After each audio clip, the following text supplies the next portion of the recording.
जय राधा माधव कुंज बिहारी जय राधा माधव कुंज बिहारी जय राधा माधव कुंज बिहारी जय राधा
इस संध्याकालीन भगवद्गीता के सत्र में आप सभी का स्वागत है।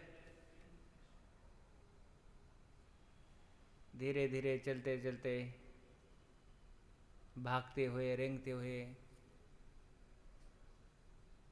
थके हुए, प्रयास करते करते हम 15वें अध्याय तक पहुंच गए और आज 15वें अध्याय का तीसरा और चौथा श्लोक है। 15 अध्याय का शीर्षक है पुरुषोत्तम योग। तो पढ़ने का प्रयास करते हैं। न रूपमस्येह ततोपलभ्यते, पमस्येह ततोपलभ्यते, नान्तो न चादिर्न न च सम्प्रतिष्ठा तो न चादिर्न न च सम्प्रतिष्ठा अस्वस्थमेन सुविरूढमूल अस्वस्थमेन सुविरूढमूल मसङ्गशस्त्रेण दृढेन चित्वा ततः पदं तत्परिमार्गितव्यं ततः पदं तत्परिमार्गितव्यं यस्मिन् गता न निवर्तन्ति भूयः यस्मिन् गता न निवर्तन्ति भूय तमेव चाद्यं पुरुषं प्रपद्ये यतः प्रवृत्ति प्रसुता पुराणी यतः प्रवृत्ति प्रसुता पुराणी न रूपमस्येह ततोपलभ्यते न रूपमस्येह ततोपलभ्यते नान्तो न चादिर्न न च सम्प्रतिष्ठा न चादिर्न न च सम्प्रतिष्ठा अस्वस्थमेन सुविरूढमूल मेन सुविरूढमूल मसङ्गशस्त्रेण दृढेन तुत्वा ततः पदं तत्परिमार्गितव्यं तत्पदं तत्परिमार्गितव्यं यस्मिन् गता न निवर्तन्ति भूय गता न निवर्तन्ति भूय तमेव चाद्यं पुरुषं प्रपद्ये एव चाद्यं पुरुषं प्रपद्ये यतः प्रवृत्तिः प्रसुता पुराणी प्रसुता पुराणी शब्दशार्थ न नहीं रूपम रूप अस्य इस वृक्ष का इह संसार में तथा भी उपलब्धते अनुभव किया जा सकता है न कभी नहीं अंत न कभी नहीं च भी आदि प्रारंभ न कभी नहीं च भी संप्रतिष्ठिता नीव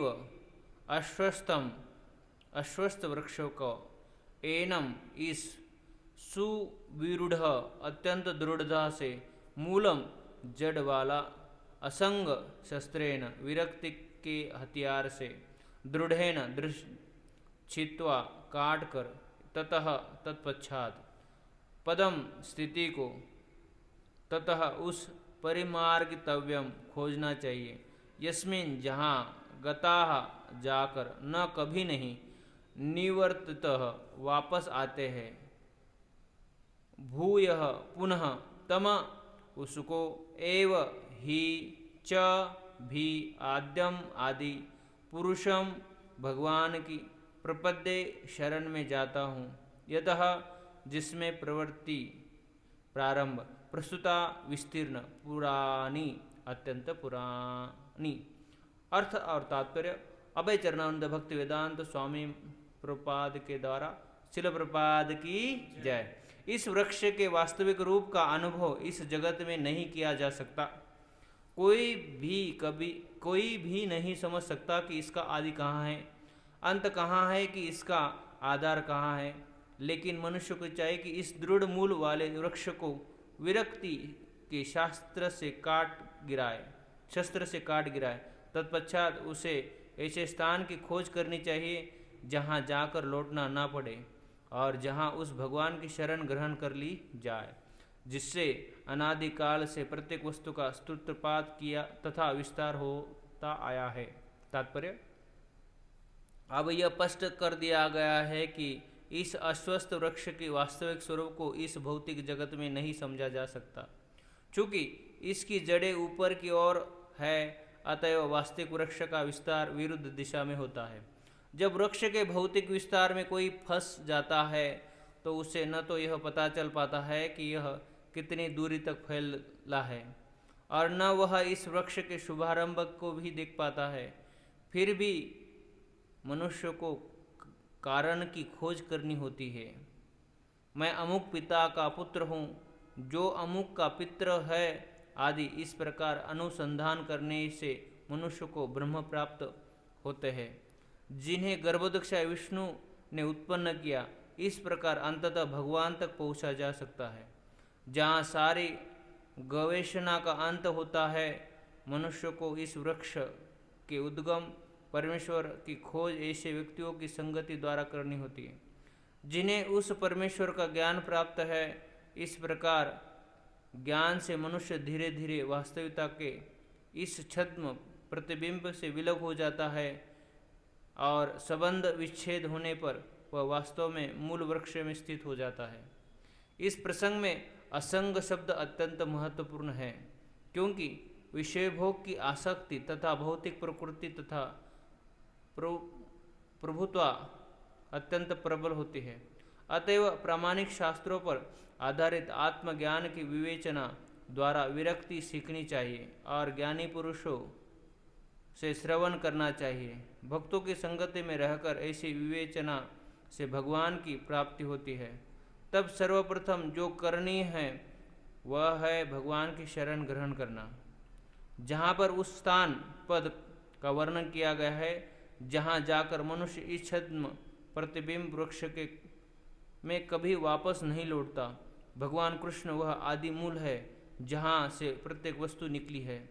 उस भगवान का अनुग्रह प्राप्त करने के लिए केवल उनकी शरण ग्रहण करनी चाहिए जो श्रवण कीर्तन आदि द्वारा भक्ति करने के फलस्वरूप प्राप्त होते हैं। वे ही भौतिक जगत के विस्तार के कारण हैं। इसकी व्याख्या पहले ही स्वयं भगवान ने की है। अहम सर्वस्व प्रभवः, मैं प्रत्येक वस्तु का उद्गम हूँ।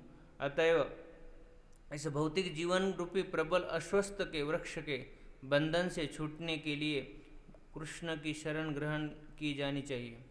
कृष्ण की शरण ग्रहण करते ही मनुष्य स्वतः इस भौतिक विस्तार से विलग हो जाता है। हरे कृष्ण। ओम अज्ञानतिमिरान्धस्य ज्ञानाञ्जनशलाकया चक्षुरुमिलितं येन तस्मै श्रीगुरुवे नमः। श्रीचैतन्यमनोभीष्टं स्थापितं येन भूतले स्वयं रूप कदा मह्यं ददाति स्वपदान्तिकं। वन्देऽहं श्रीगुरु श्रीयुतपदकमलं श्रीगुरून् वैष्णवांश्च श्रीरूपं सागरजातं सहगण रघुनाथावितं तं सजीवं साद्वैतं सावधूतं परिजनसहितं कृष्णचैतन्यदेवं श्रीराधाकृष्णपादान् सहगण ललिता श्रीविशाखाविन्दाक्ष। हे कृष्ण करुणा सिंधु दीनबंधु जगतपते गोपेश गोपिकाकांत राधाकांत नमोस्तुते। तप्त कांचन गौरांगी राधे वृंदावनेश्वरी वृषभानुसुते देवी प्रणमामि हरिप्रिये। वाञ्छाकल्पतरुभ्यश्च कृपा सिन्धुभ्येव च पतितानां पावनेभ्यो वैष्णवेभ्यो नमो नमः। जय श्री कृष्ण चैतन्य प्रभु नित्यानंद श्री अद्वैत गदाधर श्रीवासादि गौरभक्तवृंद।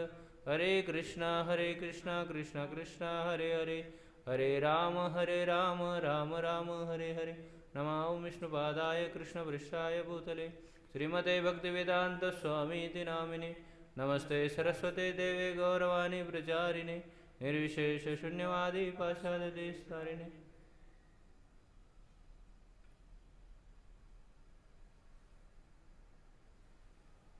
हरे कृष्ण। तो बहुत ही सुंदर तात्पर्य है। ऐसे भगवद गीता के हर एक श्लोक का तात्पर्य सुंदर है, लेकिन हम इतने दुर्बुद्धि है कि हमें वो तात्पर्य नहीं समझ में आता। अर्थ तो छोड़िए, श्लोक पढ़ने से तो कुछ पता नहीं चलता, लेकिन तात्पर्य पढ़ने के बाद भी पता नहीं चलता क्या करना चाहिए। तो ऐसे हम दुर्बुद्धि है। लेकिन कहते हैं कि भगवान की कृपा इतनी है, इतनी करुणा है कि कहते हैं कि नमो महावदन्याय। भगवान का जो अवतार है चैतन्य महाप्रभु जो है इतने कृपालु है कि अगर हम थोड़ी सी भी अगर भगवान की सेवा करने की इच्छा प्रकट करते हैं तो भगवान हमें वो बुद्धि प्रदान करते हैं। तो मनुष्य जीवन का लक्ष्य जो है, वो मनुष्य जीवन का लक्ष्य ऐसा नहीं कि भेड़ बकरी जैसा घूमते रहेंगे, पिज्ज़ा पास्ता खाते रहेंगे और नरक के रास्ते के खोल देंगे। नहीं है, ऐसा नहीं होना चाहिए। मनुष्य जीवन का उद्देश्य ये होना चाहिए कि बारंबार जो हमें दुख हो रहा है उस दुख को ढूंढना। तो दुख क्यों है? क्योंकि ये भगवत गीता के 15वें अध्याय की शुरुआत में बताया है कि हम जिस जगत में रहते हैं वो जगत कैसा है, एक पेड़ के समान है। ऊर्ध्वमूलम अधशाखम, अपर ब्रांच लोअर ट्रीज, है ना, ऐसा ही उल्टा ही है। और ये इतना विस्तीर्ण है और एक जड़ के नीचे हम फंस गए हैं। एक जड़ क्या है? मैं अमुक तमुक हूँ, मैं टिम्ब टिम्ब हूँ, मैं फलाना फलाना हूँ। तो ये हमारी जड़ है। उस जड़ के पीछे हम पकड़े हैं। मैं भारतीय हूँ, मैं मनुष्य हूँ, मैं मालिक हूँ, मैं कर्मचारी हूँ, मैं आईटी इंजीनियर हूँ। तो ये हमारी क्या है? जड़ है। और उस जड़ के नीचे हम क्या करें? पकड़ के बैठे, पकड़ गए उस जड़ ने हमें। तो ये जो शाखा है, जड़ ने नहीं, शाखा ने हमें क्या कर दिया? पकड़ के रखा है। तो हमें प्रयास करना चाहिए कि भाई ये जो शाखा है वो कहाँ जाती है, या उसके जड़ कहाँ है, उसको ढूंढना, मूल ढूंढना, ये हमारा कर्तव्य होना चाहिए या कार्य होना चाहिए। और एक कार्य करते समय हमें बहुत कठिनाई उठानी पड़ती है। ऐसा नहीं कि भाई चलो ढूंढ लेते, ये सब पेड़ पे चढ़ गए और वापस आ गए, मिल गया तुरंत, नहीं मिलेगा। इतना आसान नहीं है। क्यों आसान नहीं है? क्योंकि हम इतने उसके अंदर फंस गए हैं कि अभी हमें लगता ही नहीं कि हम फंस गए हैं। एक कहानी प्रभु जी बताते हैं हमेशा कि व्यक्ति को भूख लगा था, तो बहुत प्रयास करके जो है ना वो मंदिर तक आता है। तो मंदिर तक आता है तो क्या होता है, उसको एक कॉलम मिलता है, पिलर मिलता है। तो पिलर को पकड़ लेता है, तो उसको लगता है थोड़ा सुकून मिलता है। बोलते हैं हाँ, पेट को थोड़ा सुकून मिला पकड़ने से। तो पुजारी बोलता है क्या हुआ? बोले भूख लगी है। बोले इधर आ जाओ, मैं तुम्हें प्रसाद देता हूँ। बोले नहीं आ सकता। अरे बोले इधर आओगे तो पेट भर जाएगा। नहीं, बोले नहीं छोड़ सकता, अगर इससे राहत मिल रहा है मुझे। बोले आ जाओ आ जाओ। नहीं, बोले मैं नहीं आ सकता क्योंकि मुझे उसे पकड़ के रखा है। तो हमारा ऐसा है। तो हम छोड़ना आसान है, लेकिन हमने उसको पकड़ के रखा है, तो इसको छोड़ना संभव नहीं है। जैसे कहते हैं ना कि सोए हुए व्यक्ति को जगाना आसान है ना, और वो ढोंग कर रहा है, वो उठ नहीं पाएगा ना। प्रभु जी उठो ना, प्रभु जी, प्रभु जी, नींद ही नहीं है, वो बोलेगा नहीं। ऐसा लगता है मानो कि बहुत गहरी नींद में है। जैसे कि मैं, किसी ने कुछ बोलता है कि ऐसा सो जाता हो कि पता ही नहीं चलता कितना। कोई भी कहते हैं कि अगर कोई सांप भी ऊपर से चला जाएगा तो हमें कोई फर्क नहीं पड़ेगा, इतनी गहरी नींद में सो जाते हैं।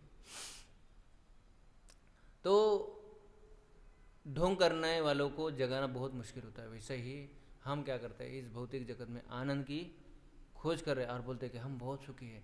प्रभु कैसे? बहुत अच्छे हैं हम, बोलते हैं ना, बहुत अच्छे।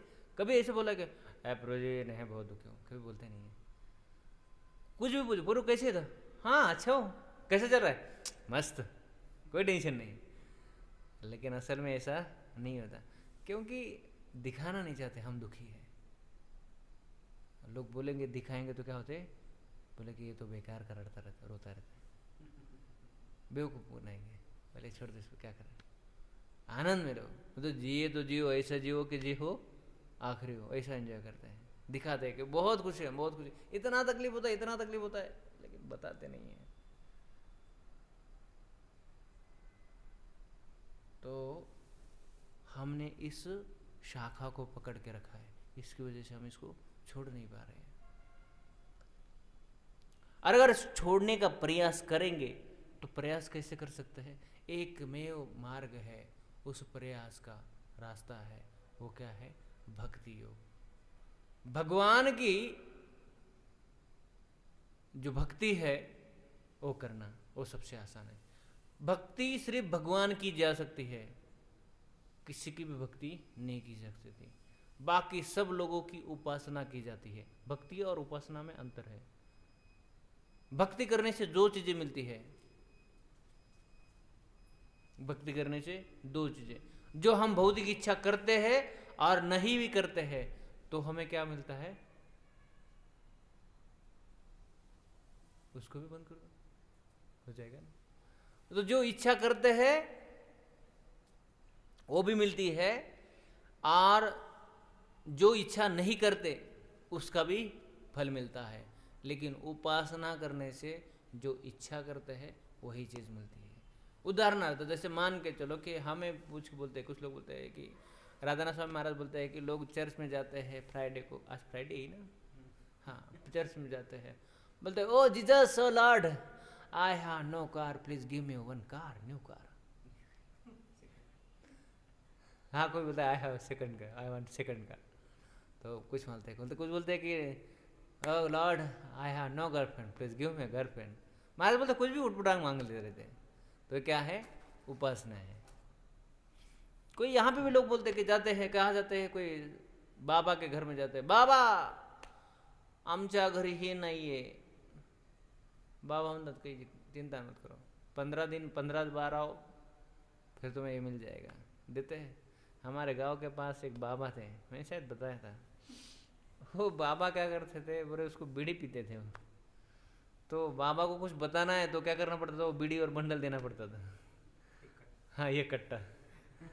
तो लोग क्या करते थे, आज भी शायद होगा पता नहीं, वो क्या करते थे और लेते थे और उसके पास देते थे। वो क्या करेगा, बाबा एक कट्टे से एक बीड़ी निकालेगा, वो माचिस की काड़ी निकालेगा, एक बीड़ी पिएगा, फिर बताएगा हाँ तुम ये करो। उसको हाँ बाबा ने बीड़ी पी के बताया तो वो सही होगा। और हफ्ते भर के बाद या 15 दिन के महीने भर को उनके गांव में ना वो मार्केट चलता है, बाजार चलता था, तो ये छोटे छोटे बच्चे जो थे ना को बीड़ी पीते थे, बोले क्या है, बाबा का प्रसाद, बाबा का प्रसाद। तो ऐसी नौटंकी लोग करते हैं, तो ये उपासना है। कुछ लोग बोलते हैं कि चलो शिव जी को जाते हैं, बसते हैं, बोले शिव जी हमें ये दे दो। शिव जी के पास गए थे, कौन गए थे, बहुत सारे भक्त बड़े बड़े शिव जी के। एक गया तो भस्मासुर, इतनी तपस्या की, इतनी तपस्या की, बोले क्या चाहिए, बोले वर चाहिए, बोले क्या चाहिए बोल दो। शिव जी तो भोले ना थे ना, भोले बाबा इतने भोले, बहुत दयालु है। तो बोलते क्या चाहिए, बोले हमें ऐसा वर दो कि किसी के हाथ के सर के ऊपर अगर हाथ रखे और बोल दिया भस्म हो जाए तो भस्म होना चाहिए। शिव जी बोले ऐसे ही इतना है ना, हाँ तदास तो कोई बात नहीं। बोला फिर टेस्ट करना है मुझे, बोले टेस्ट करना है, बोले टेस्ट, या तो कोई दिख नहीं रहा है, आप ही दिख रहे हो, अभी गड़बड़ है। क्योंकि शिव जी को भी बोला कि तो गड़बड़ कर दिया, शिव जी भागने लगे, शिव जी भागने लगे। फिर भगवान आए, भगवान आए, बोले कुछ भी वो ऐसा आपको दिख रहा है, फकीर तो है, आपको क्या लगता है इतना पावर है, ऐसा कुछ पावर नहीं, वर्क होता नहीं, तुम देख दो तुम्हारे सर के ऊपर हाथ रख के। बोले हाँ देखो, भस्मासुर भस्म हो गए। तो उपासना करने से एक ही चीज मिलती है, जो हम मांगते हैं, इच्छा करते हैं। लेकिन भक्ति करने से जो चीज नहीं मांगते ना वो भी मिल जाती है, जो चीज मांगते वो भी मिलती है, और जो चीज मांगते नहीं है, जो चीज हमें जरूरत होती है वो भी भगवान देते हैं, उसको कहते भक्ति। उदाहरणार्थ ध्रुव महाराज, उत्तानपाद महाराज ने बोला था कि मेरे पास बैठने के लिए तुम्हारी क्षमता नहीं है, क्यों? हाँ, वो माँ के पास गया, बोले माँ मुझे ऐसा जगह चाहिए जहां से मुझे कोई नीचे ढकेल ना सके। बोले कोई बात नहीं। बोले कहाँ जाएंगे? बोले भगवान की अगर आप ये करते हो, भक्ति करते हो, तो आपको क्या मिलेगा? ऐसा जगह मिलेगा। तो बोलते हैं कि ये कहाँ मिलते हैं भगवान? बोले कहाँ मिलते हैं? बोले हमने सुना है कि वो मंदिर में नहीं मिलते हैं। कहाँ मिलते हैं? वो जंगल में मिलते हैं या मंदिर में मिलते हैं। तो प्रहलाद महाराज बोले, ध्रुव महाराज बोले बस इतनी बात है, निकल पड़े। इच्छा इतनी ज्यादा थी, तो बीच में कौन मिले? नारद मुनि।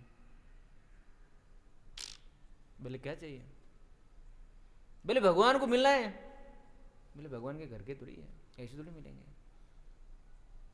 अगर आप बता सकते हैं कि भगवान कैसे मिलेंगे तो बता देना, नहीं तो हमारा रास्ता छोड़ दो। तो नारद मुनि समझ गए कि इनका बहुत ज़्यादा इच्छा है भगवान को मिलने के लिए। तो क्या बोला कि जाप करो, ओम नमो भगवते वासुदेवाय। तो जाप करने लगे। 6 महीने के बाद भगवान खुद प्रकट हुए और बोले कि हे ध्रुव, बोलो तुम्हें क्या चाहिए। ध्रुव महाराज रोने लगे, मैं कितना बेवकूफ हूं, क्या मांगू आपसे। जितना मतलब वो सोना मेरे पास है और मैं वो क्या होते हैं कांच के टुकड़े के पीछे भाग रहा था, क्या करूं मैं उसका। बोले मांग लो मांग लो। बोले नहीं चाहिए मुझे, कुछ नहीं चाहिए, कुछ नहीं चाहिए, कुछ नहीं चाहिए। तो भगवान बोलते कोई बात नहीं बेटा, तूने मांग तो लिया, कम से कम मन में तो इच्छा की कि मुझे ये चाहिए था, तो डोंट वरी, मैं तुम्हें सब कुछ दे दूंगा। तो भगवान ने ध्रुव महाराज को ऐसा जगह दिया कि जहां से ये सारा ब्रह्मांड नष्ट होता है, भौतिक जगत नष्ट हो जाता है, लेकिन वो अस्तित्व टिका रहता है। वो क्या है? ध्रुव तारा। सप्तर्षि देखते हैं ना, सप्तर्षि। तो सप्तर्षि के बाद जो बड़ा लोक रुकता है वो क्या है? ध्रुव है। तो पोल जो है वो पोल के सारा का सारा जो है हमारा एस्ट्रोलॉजी बोलो या टाइमिंग बोलो, ये सब वही से कंट्रोल होता है। तो और भगवान बोले डोंट वरी, ये ब्रह्मांड खत्म होने के बाद मैं तुम्हें, ये तो खबई तुम्हारा ध्रुव जो है वो कभी नष्ट नहीं होगा और शाश्वत जगह दी जहां से कोई उनको नीचे ढकेल नहीं सकते। क्या चाहते थे उन्होंने? और इतना ऐश्वर्य दी, इतना ऐश्वर्य दी कि कोई कमतरता नहीं थी। दूसरा उदाहरण प्रहलाद महाराज बोले क्या चाहिए तुम्हें, ले लो, मांग लो। प्रहलाद मांग लो। नरसिंह भगवान बोले नहीं चाहिए, मैं क्या बिजनेस थोड़ी कर रहा हूँ, मैं तो बिजनेस थोड़ी कर रहा हूँ कि आप मुझे, मैं आपको मांगूंगा आप मुझे दे दोगे। बिजनेस नहीं मेरा, मैं तो आपकी भक्ति कर रहा हूँ ना, मुझे कुछ नहीं चाहिए। लेकिन देना ही है तो मेरे पिताजी को क्या करो, भगवत धाम वापस लेके जाओ। अरे प्रहलाद वो तो हो गया, और कुछ चाहिए तो बोलो। वो तो ऑलरेडी हो गया, तुम्हारे पिताजी ऑलरेडी भगवत धाम चले गए। दूसरा उदाहरण,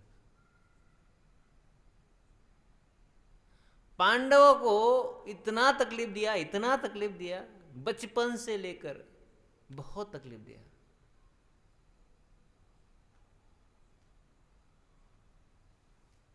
तो बोले कि जब राज्य आया सब लोग मारे गए हस्तिनापुर का।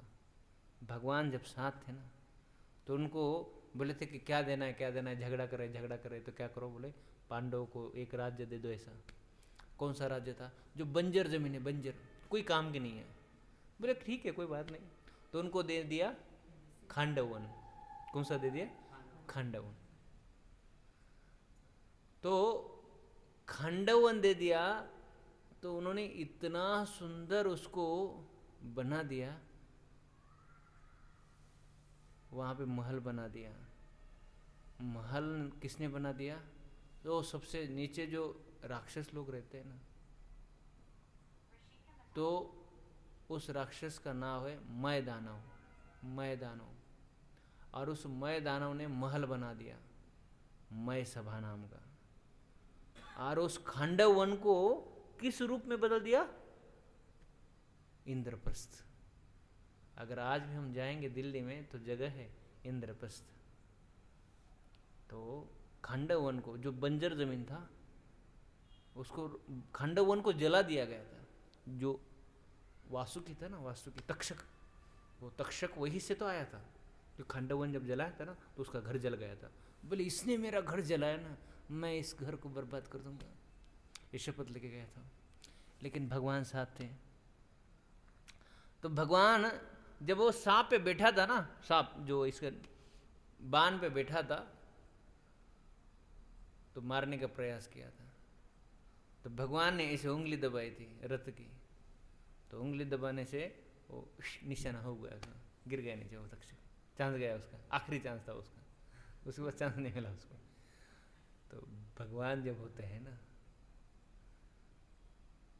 ये सारा होने के बाद राज्य मिल गया, हस्तिनापुर का राज्य मिल गया, इंद्रप्रस्थ था ही भगवान की कृपा से।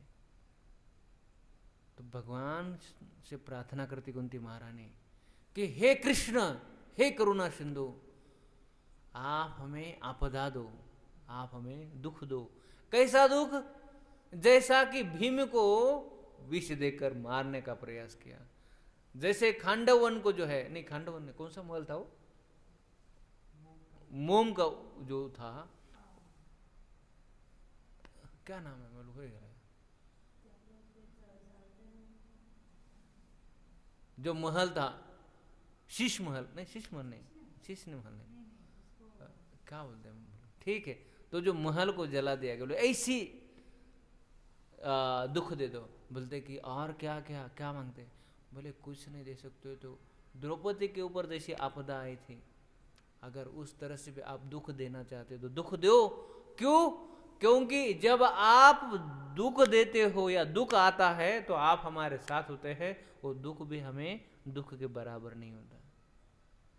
तो भगवान बहुत दयालु होते हैं, भगवान की भक्ति करते हैं तो जो चीज़ हम नहीं चाहते वो भी हम भगवान देते हैं, जो जरूरत है वो हर चीज़ भगवान पूरी करती है। और इसको वजह से भगवान भगवद गीता के आखिरी श्लोक में बोलता है, भगवान नहीं बोलते, संजय बोलते, यत्र योगेश्वर कृष्ण तत्र पार्थ धनुर्धर यत्र श्री विजय भूत्वा नीतिर्मति मम। नीति भी होता है वहाँ, नीतिमत होती है, पैसा भी होता है, लक्ष्मी होती है, और विजय भी होता है, ये पता है। तो भगवान की भक्ति करने से हमें सब कुछ मिलता है जो जरूरत है। पता है, अरे भगवान सुदामा कई बार बोलते हैं हम कि सुदामा ने कुछ नहीं मांगा था, कुछ नहीं मांगा था। वो सत्यभामा माता बोलती है, आपका मित्र इतना गरीब है, अभी लेके आया था कुछ ना कुछ, तो वापस जा रहा है, इसके फटे कपड़े हैं, पैर चप्पल नहीं है, कुछ नहीं है, जूता नहीं है, सर पे कुछ नहीं है, धूप में जाएगा, क्या करोगे? उस कुछ ना कुछ तो दे दो। भगवान बोलते सत्यभामा को, अरे मैं देने के लिए तो मैं सब कुछ देने के लिए, द्वारका का राज्य मांगा तो वो भी मैं दे दूंगा, लेकिन कम से कम उसने मांगना तो चाहिए। बोले मांगना तो छोड़ो, बोले मांगेंगे तो नहीं दे सकते क्या? बोले मांगेंगे तो कैसे दे दूंगा, अगर कम से कम उसने इच्छा तो करनी चाहिए, कम से कम इच्छा तो करनी है। तो सत्यभामा माता बोलती कि वो तो सही है, कम से कम इच्छा तो करनी चाहिए। तो कम से कम चलते चलते वो जाता है तो बीच में बोलता है कि बीवी के डर से, बोलता आया था उसी के लिए, कम से कम एक बार बोल देता कि थोड़ा सा दे दो, 2-4 दिन से बच्चे बहुत भूखे हैं। तो भगवान इसी इच्छा के कारण, उस इच्छा के कारण इतनी सी, और बोलता कि कितना बेवकूफ मैं, ऐसा क्या मांग दिया, कितना लालची बन गया मैं, अपने आप को कोसते हैं। तो जब ये इतने इच्छा करते हैं तो वहां जाने के बाद तब तक वो जो नगरी है सुदामा की नगरी, वो सोने की बन जाती है। पर सुदामा बोलता है कि मेरे लिए जगह नहीं है, मेरी जगह तो वही है जहाँ पे मैं कृष्ण का स्मरण कर सकूं। और इसका स्मरण जो है वो कहाँ हो सकता है? वो महल की कोठरी में नहीं हो सकता।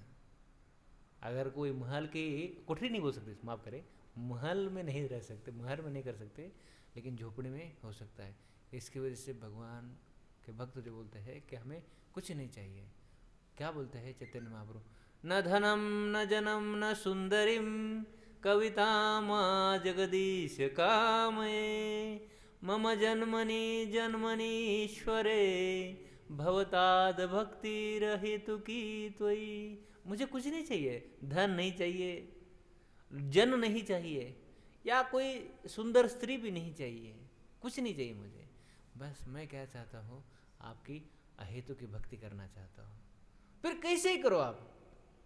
चैतन्य महाप्रभु इतने कहते हैं, आशिलस्य वापादरताम पिनष्टु माम अदर्शनाम मर्महताम करोतु वा यथा तथा विदधातुलम पटो मत प्राणनाथस्तु सेवना पर। आप कुछ भी करो, नजदीक लेके जाओ, आलिंगन कर दो, या दूर ढक लो, आप कुछ भी करने में समर्थ हैं, लेकिन मैं आपका अहेतु की भक्ति करना चाहता हूं, कुछ नहीं चाहिए मुझे। तो भक्त लोग जब ऐसे बोलते हैं तो भगवान बोलते हैं, अरे मांगो ना, कुछ तो मांगो। तो भगवान ऐसे भक्तों के क्या बोलते हैं, दास बनते हैं। श्रीधर कोलावेच भगवान बोलते हैं उनको, क्या चाहिए तुम्हें? श्रीधर मांगो, श्रीधर क्या चाहिए तुम्हें? श्रीधर बोलता है, मुझे कुछ नहीं चाहिए, बस आप सुबह से शाम तक मेरे पास आ जाओ और हमारे साथ ऐसे ही झगड़ा करते रहो, यही मेरे लिए बहुत कुछ है। दामोदर अष्टक में क्या बोलते हैं, कौन सा श्लोक है वो, कि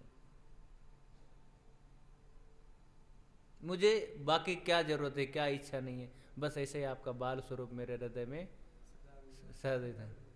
नमस्ते स्तुदान में स्फुरदीप्तिदान में तदीयोधराय विश्वस्तदान में। तो कुछ नहीं चाहिए, बस आपका बाल स्वरूप वो है, वो क्या है, हमारे हृदय में रहे, बाकी कुछ नहीं चाहिए। तो भगवान के भक्त ऐसे होते हैं, भगवान के जो भक्ति करने वाले होते हैं वो ऐसे होते हैं, बोले कुछ नहीं चाहिए, भगवान बोलते ले लो, भर भर के ले लो, नहीं चाहिए ले लो। दिक्कत ये होता है।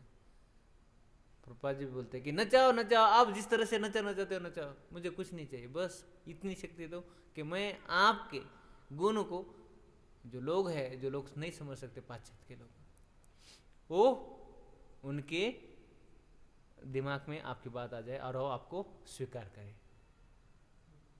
तो भगवान ने क्या कर दिया, देखो 40 रुपये लेके गए थे, जो कोई खुर्दा था, खुर्दा कोई कीमत नहीं थी उसकी, लेकिन 10 साल में 110 मंदिर बनाए, वो भी ऐसे छोटे मंदिर, बड़े बड़े मंदिर बनाए। कोई 40 लोग कोई बिजनेस कर सकता है इतना बड़ा? तो कौन देता है? यत्र योगेश्वर कृष्ण, योगेश्वर कृष्ण है। कि जब हम भगवान की भक्ति करते हैं, आनंद से प्रचुर मात्रा में मिलता है, सब कुछ मिलता है। हम कल की बात कर रहे थे, कल इतना सारा प्रसाद था कि क्या प्लेट में ले ले पता नहीं चलता। कभी कभार एक हिस्सों का प्रसाद मिलता है, कभी कभार इतना भर भर के मिलता है, लेकिन मिलता तो जरूर है ना। तो भगवान आनंद ही आनंद प्रदान करते हैं, इतना आनंद कि कभी किसी ने आनंद नहीं सोचा होगा। एक बार प्रभुपाद जी के पास लोग आते हैं, बोले प्रभुपाद जी मान के चलो कि जब मृत्यु आ जाएगा ना, उस समय अगर हमें पता चला कि भगवान नाम का कोई है ही नहीं, तो प्रभुपाद जी बोले क्या हुआ? फिर कोई टेंशन नहीं। सुबह क्या किया? बोले जल्दी जाग गए। फिर क्या किया? नहा धो लिए। अच्छा फिर क्या किया? बोले डांस किया। फिर फर्स्ट क्लास प्रसाद लिया। फिर घूमने गए। फिर प्रसाद लिया। फिर डांस किया। फिर प्रसाद लिया। फिर सो गए। बोले कोई तकलीफ? बोले नहीं। नींद अच्छे से हो रही है? बोले हाँ। प्रसाद फर्स्ट क्लास, प्रसाद का टेंशन कुछ कभी नहीं है। फिर मरने के बाद क्या फर्क पड़ेगा? मान के चलो भगवान नाम की चीज है ही नहीं, दिन पूरा जिंदगी क्या बिताया? आनंद आनंद। कैसा फर्स्ट क्लास खाया? जो भी चीज आए मन में वो खा लिया। हा? तो क्या दिक्कत है? लेकिन मान के चलो शराब पिया, मांस खाया, दिन भर टेंशन, रात में टेंशन, पड़ोस वाले का झगड़ा करते करते दिन बीत गया। एक दिन आया,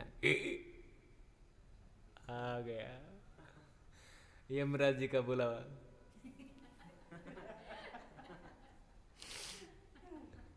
और फिर पता चला कि अरे भगवान भी होते हैं और उनका कोई घर भी होता है, तो क्या करोगे? है ना। तो इसको कहते हैं, मान के चलो कोई लोग भगवान है इस नाम से अगर भक्ति करेंगे तो बात अलग है। अगर कोई बोलता है कि नहीं मुझे जीवन में सुख चाहिए, खुशी चाहिए, आनंद चाहिए, उस बहाने से कम भक्ति करता है, उसके दोनों हाथ भी क्या है? घी में। सुबह से शाम तक क्या करेगा वो? आनंद ही आनंद लेगा, और मरने के बाद भी आनंद ही आनंद। क्योंकि भक्ति ही ऐसे कर सकते हैं, किसी की उपासना ये नहीं मिलेगा। किसी के पास जाओ आप, कोई भी जितना भी ये है, शिव जी है, कोई बाबा है, कोई ये है वो है, किसी के पास जाओ उपासना करोगे जो चाहिए वो मिलेगा, तुरंत मिलेगा पटाख से। 4 हफ्ते में नारियल फोड़ो, आपका इच्छा पूरी होगी, मनोकामना पूरी होगी।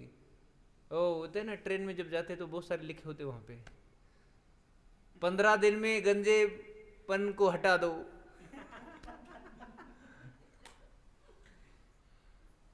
एक महीने में आपको ये मिलेगा। और नीचे दिया है कोई तो बाबा, कोई तो वद्य का नाम लिखता है, बंगाली बाबा कि लिखा जाता है ऐसा कि इसके ऊपर संपर्क करे आपका गंजेपन दूर हो जाएगा।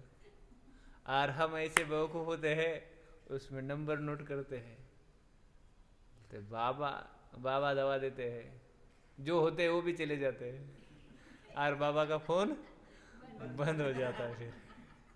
फिर संपर्क करे तो कैसा करे, बाबा पैसा लेके गायब हो जाता है।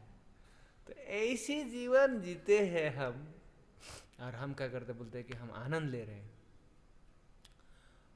तो भक्ति जो है इतनी आसान नहीं है, ये याद रखना। भक्ति विशेष है, भक्ति विशेष है।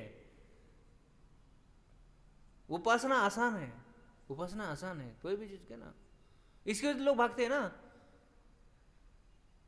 कि तुरंत मिल जाता है, उपासना करेंगे तुरंत मिल जाए, क्या चाहिए मुझे, घर नहीं है ले लो, घर मिलता है, बोले मेरी लॉटरी लगी, वो क्या बात है। भगवान के पास जाएंगे ना, भगवान दे देंगे, लेकिन पहले थप्पड़ लगा देंगे, बोले बेवकूफ लॉटरी के पीछे क्यों पड़ा है, अगर तुम्हें चॉकलेट कैडबरी मिल रहा है तो चॉकलेट के पीछे क्यों भाग रहे हैं। तो भक्ति इतना आसान नहीं है, लेकिन जो भक्ति करता है ना उसको सब कुछ मिलेगा, जो इच्छा करेगा वो भी मिलेगा, और जो इच्छा नहीं करेगा वो भी प्रदान करता है। हमारे जीवन में हम अनुभव बताते हैं, हम खाने के बड़े शौकीन रहे, जो चीज जहां अच्छी मिलती है उस चीज का अगर हमें एड्रेस पूछा तो हम बता देंगे, आंख बंद करके बता देंगे, ऐसा चले जाओ आपको वो जगह मिल जाएगी। लेकिन फिर भी संतुष्टि नहीं थी, इतनी पेट की बीमारी थी, बहुत सारे आज भी है। पाइल्स हुआ था, पाइल्स, इतना तकलीफ था, लेकिन फिर भी खाने के मामले में कंट्रोल नहीं हुआ। लेकिन जब भक्ति में आए, जो चीज कभी हमने सोची नहीं थी, जो चीज हमने कभी देखी नहीं थी, जो चीज हमने कभी खाई नहीं थी, ऐसी चीज हम खाए, और इतना खाए, अगर किसी ने कुछ भी बोला, बोले आपको ये खाना है क्या, अभी मेरा एक ही जवाब आता है, नहीं, अब नहीं। इतना संतुष्टि भगवान ने दिया है, जितना हम पैसा खर्च करके भी संतुष्टि नहीं पाए, शरीर की तकलीफ उठाए लेकिन संतुष्टि नहीं मिली, ये जीवा की संतुष्टि नहीं हो पाई। लेकिन आज ना तो शरीर की तकलीफ है, लेकिन जीवा की संतुष्टि है। तो ये भक्ति का प्रभाव है। तो भगवान जो चाहते हैं वो भी देते हैं, जो नहीं चाहते वो भी प्रदान करते हैं। तो ये भगवान है। भगवान का एक नाम है मुकुंद, मुक्ति प्रदाता इति मुक्तुंद। तो जो मुक्ति मतलब कौन सा, दुखों से मुक्ति, इच्छा से मुक्ति, अज्ञान से मुक्ति, हर चीज से जो मुक्ति देता है उसको क्या कहते हैं, मुकुंद कहते हैं। और दूसरा नाम है एक गोविंद। गो मतलब क्या, इंद्रिय, गो मतलब क्या, गाय, और गो का अर्थ होता है इंद्रिय, और विंद मतलब क्या, आनंद प्रदान करने वाला। तो भगवान गायों को और हमारे इंद्रियों को क्या करते हैं, आनंद प्रदान करते हैं। तो ऐसे गोविंद और मुकुंद, तो ऐसा अगर हम स्मरण करेंगे या भगवान के भक्ति करेंगे। और भक्ति करना मतलब क्या है, ऐसा थोड़ी होता है भक्ति करना मतलब। भक्ति करना मतलब क्या है, भगवान की अपनी काया वाचा मनसा से भगवान की सेवा करना, भगवान के भक्तों को सेवा करना, इसको कहते भक्ति। प्रभुपाद जी बताते हैं कि डिवोशनल एक्टिविटी इसको कहते हैं डिवोशनल सर्विस। जो भी जितनी भी एक्टिविटी करते हैं, अगर किसी के साथ बात कर रहे हैं ना, लेकिन क्या करें, बोले आपको पता है कृष्ण कैसे दिखते हैं, आज जगन्नाथ जी कैसे दिख रहे हैं, किसी बार हो रहे हैं, तो ये क्या है, भक्ति है।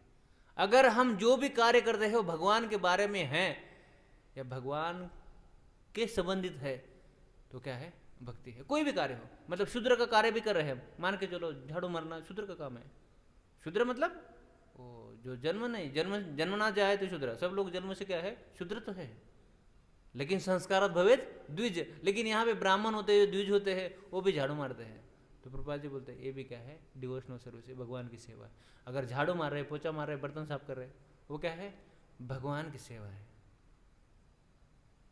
एक कहानी बताते हैं, रुक जाते हैं। कहते हैं कि भगवान की सेवा इतनी आसान होती है, लेकिन किसी किसी के पल्ले नहीं पड़ती ना। तो एक भक्त के लेक्चर में सुन रहे थे, बोले कि उनको बहुत ऐसा हुआ था कि मुझे प्रचार करना है, धर्म का प्रचार करना है, भगवान के भक्ति का प्रचार करना है। मंदिर में आते हैं तो शुरुआत में तो कुछ होता नहीं था ज्ञान। तो बोले प्रभु जी ठीक है, हम प्रचार के लिए जाएंगे, लेकिन आज है ना आपको सेवा है। बोले क्या, वो चपाती बेलना है। किचन में लेके जाते हैं, एप्रन पहनते हैं, कितने लोगों को चपाती बनाना है, और बोले 20 लोगों को बना दिया। फिर दूसरे दिन प्रभु जी क्या करना है, बाहर जाना है। नहीं प्रभु जी आज 15 लोगों का चपाती बनाना है आपको। बोले तीसरे दिन प्रभु चलना है आज। बोले नहीं प्रभु जी आज है ना हमारे यहाँ बड़े मेहमान आ रहे हैं, तो 40 लोग हैं, तो उनका चपाती बनना है। 8 दिन होते, 15 दिन होते हैं, बोले हर दिन आ रहा हूँ, मुझे चपाती बनना पड़ता है। बोले प्रभु जी आपको पता है मैं किस लिए आया हूँ, इतना पढ़ा लिखा हूँ, आपको पता है मैं किस लिए आया हूँ, मुझे प्रचार करना है। कब करेंगे प्रचार? बोले ये प्रचार तो है। बोले ये थोड़ी चपाती बेलना थोड़ी प्रचार होता है। मैं जा रहा हूँ। बोले जा रहा हूँ, जाओ। बोले जाते हैं, कुछ सालों के बाद आते हैं वापस, बच्चा होता है कुक में, गोद में, और फिर बोलते हरे कृष्णा प्रभु जी, पहचाना का? प्रभु जी याद कर रहे थे। बोले अरे प्रभु वो चपाती वाला, अरे अच्छा अच्छा तुम क्या, ओ। बोले प्रभु जी क्या बताए आपको, शादी हो गई और कुछ सालों के बाद पता चला कि वो माता जी को स्पॉन्डिलाइसिस का तकलीफ है, तो इसे चपाती वपाती बेल नहीं पाते, तो तब से मैं ही चपाती बेल रहा हूँ।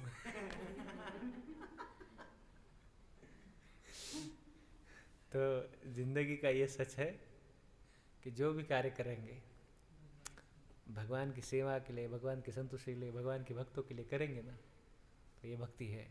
और ऐसी भक्ति करते रहेंगे तो हम भगवान के